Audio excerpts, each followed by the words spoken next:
Bismillahirrahmanirrahim. Assalamualaikum warahmatullahi wabarakatuh.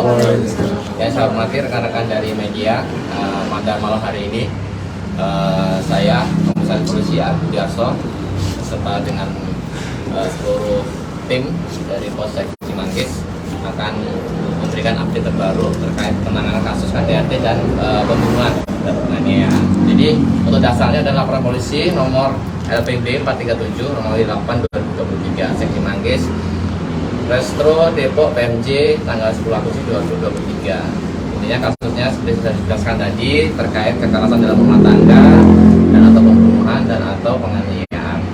Untuk tempat kejadian yaitu Jalan Bakti Abri nomor 286 RT 3 RW 8 Kelurahan Sukamaju Baru Kecamatan Tapos Depok, di mana kejadian pada hari Kamis 10 Agustus tahun 2023 diketahui sekira jam 9.30 ya waktu Indonesia Barat.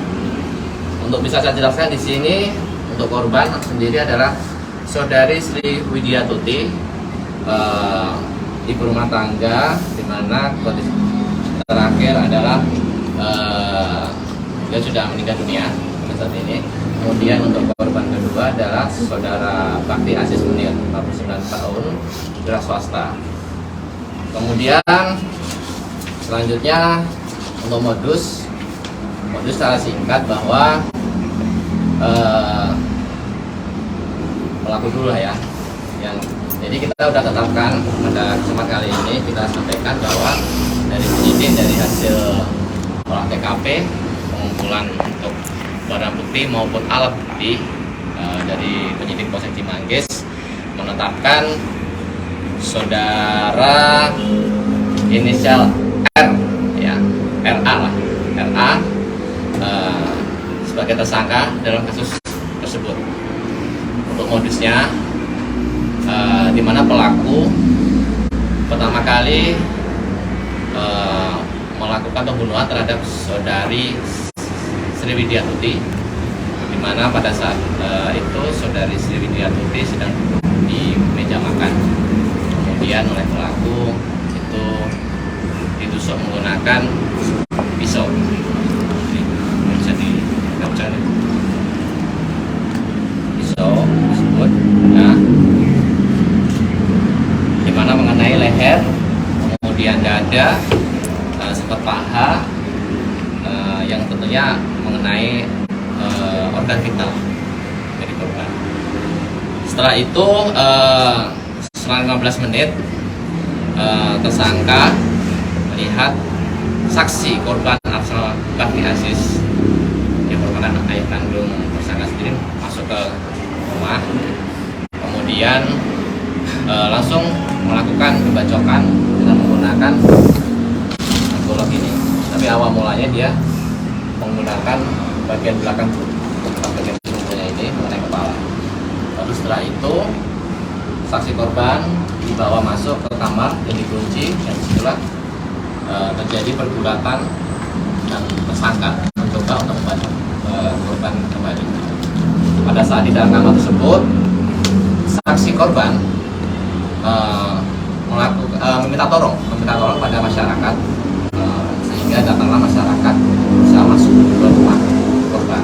Karena kondisi kamar tersebut dikunci dari dalam, akhirnya masyarakat membuka paksa dengan mendobrak kamar tersebut.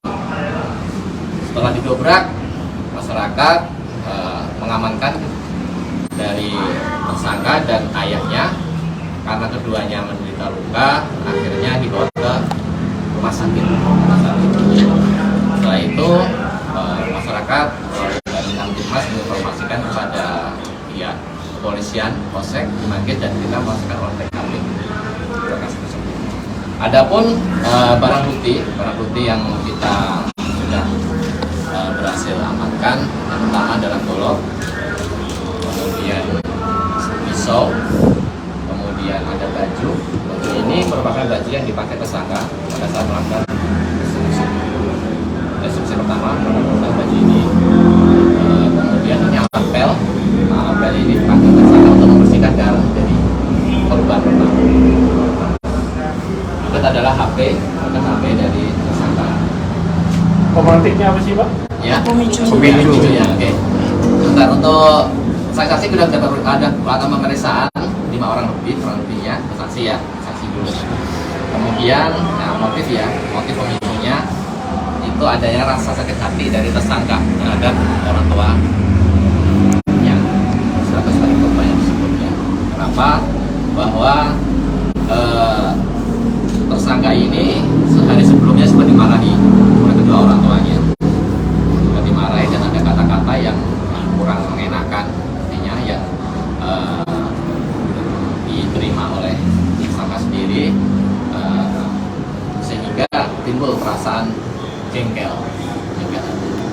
Memang ada informasi yang kita peroleh dari tersangka ini bahwa sejak dari awal dari SMP atau SD itu memang tersangka sering dimarahi. Jadi tersangka menyampaikan seperti dimarahi oleh orang tuanya. Ditambah lagi kejadian tersebut malam hari sebelumnya, itu tanggal 9 ya tadi ya, tanggal 9 ya, 9 itu yang bersangkutan dimarahi oleh orang tuanya. Ada juga permasalahan terkait permasalahan keuangan. Jadi kita ketahui bahwa korban ini memiliki usaha yaitu pengelolaan kertas atau kardus di situ. Jadi sebenarnya tersangka ini diberikan kepercayaan untuk mengelola keuangan, tapi dari orang tuanya menilai bahwa kurang transparan, intinya ada hal yang disembunyikan, akhirnya menuduh ke tersangka ini intinya agar lebih terbuka terkait keuangan dari perusahaannya tersebut.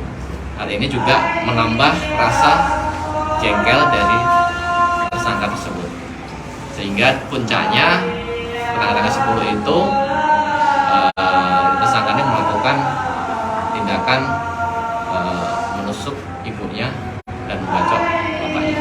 Benar sudah direncanakan dari malam atau seperti apa sih?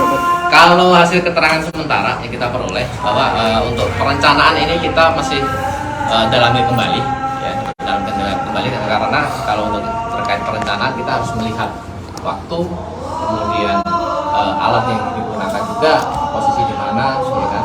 Itu kita harus buktikan terlebih dahulu. Jadi sementara kita belum, memang untuk unsur pasal tetap kita masukkan, tapi sementara kita belum mengarah ke situ. Tetap kita harus dalami lagi. Kata-katanya apa sih yang bikin dia sakit hati? Kata-katanya, kalau dari versi tersangka ini menyampaikan bahwa lo tuh tersangka ini, ya kan, dari lahir sampai detik ini coba sebutin satu aja apa yang membuat orang tuamu bangga. Pak, kenapa ada 50 tusukan pada korban? Kalau hasil visum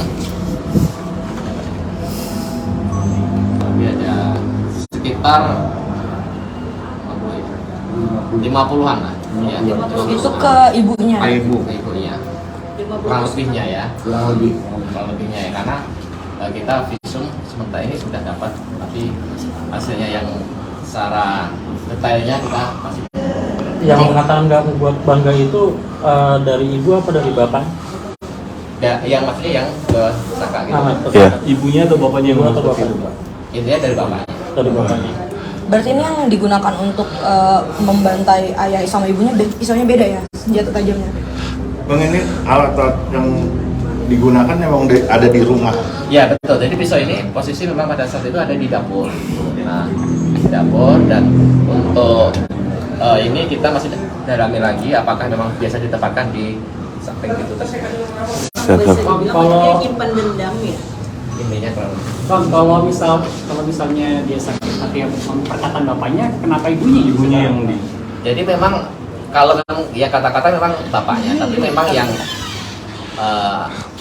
memarahi ya, mengingatkan mungkin ya orang tua ya, mungkin konteksnya ya, kalau orang tua mungkin mengingatkan itu memang berdua itu pada saat itu berdua.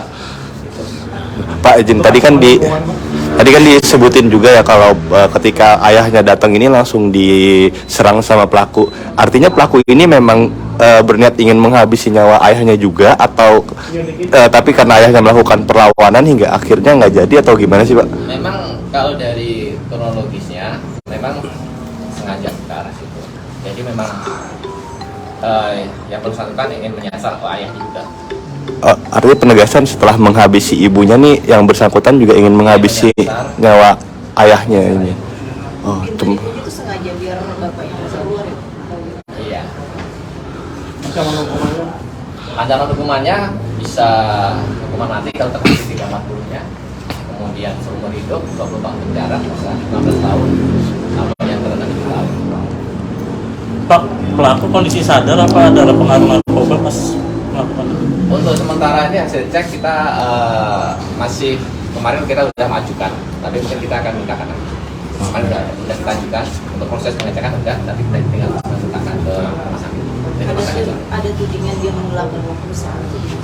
Intinya seperti itu, dari orang tuanya ada kecurigaan lah, bersangkutan menggelapkan uang perusahaan. Berapa? Nah itu nanti kita masih akan dalami lagi. Kondisi bapaknya sendiri sekarang seperti apa? Kondisi bapaknya saat ini sudah membaik, memang terjadi sakit tapi seperti kepala bagian belakang, tangan bapaknya. Kanan kiri, karena kan Komunikasi bisa. Kita udah periksa yang bersangkutan untuk periksa awal ya. kalau untuk anak yang nomor 2 sendiri seperti apa? Sama keluarga. Ikutin kondisi traumatik. Ya mungkin ya pasti. Saya juga belum melihat secara langsung ya. Nggak berani mengira-ngira. Tapi kalau untuk bapak naik seperti itu ya mungkin pasti mengarahnya di situ. Pas kejadian berarti memang hanya 3 orang. Tidak Ada yang ada di nggak ada. Kalau peran pelaku di keluarga itu seperti apa sih? Maksudnya dia di bisnisnya itu Oh oke. Ya yang bersangkutan memang anak dari korban. Jadi memang dari korban juga membicara informasi kepada saya, kepada kami juga bahwa intinya ingin anaknya juga meneruskan bisnisnya ke depannya. Nah, jadi berusaha untuk memberikan mendidik bagaimana bisnis yang baik kan gitu. Intinya dari kalau dari bapaknya seperti itu. Jadi posisinya korban ini, tersangka ini dia sebagai salah satu pemegang dari keuangan. Jadi yang keuangan masuk maupun keuangan keluar, yang bersangkutan mempunyai kuasa di situ. pengakuan pelaku dia ada benar istilahnya menggelapkan uang. Kalau dari pengakuan tersangka ini, yang bersangkutan tidak menggelapkan uang. Memang ada pembayaran yang delay lah, gitu. Jadi sehingga ada permasalahan dari customer yang belum terbayar, akhirnya dari pemasok itu belum bisa untuk melunasinya juga, kan namanya ini kan pasti berputar ya, gitu. Siap.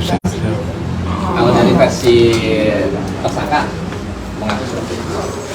Siap, oke. Mungkin saya tanya Pak. Boleh ditanya sedikit Pak, mungkin terkait Atau atau ada yang ingin disampaikan pengen disampaikan pelaku terkait maaf ke orang tuanya? orang tuanya. Nama apa aja? Mas Rizky, sepak. Terima kasih sudah nonton. Jangan lupa like, subscribe, dan share ya.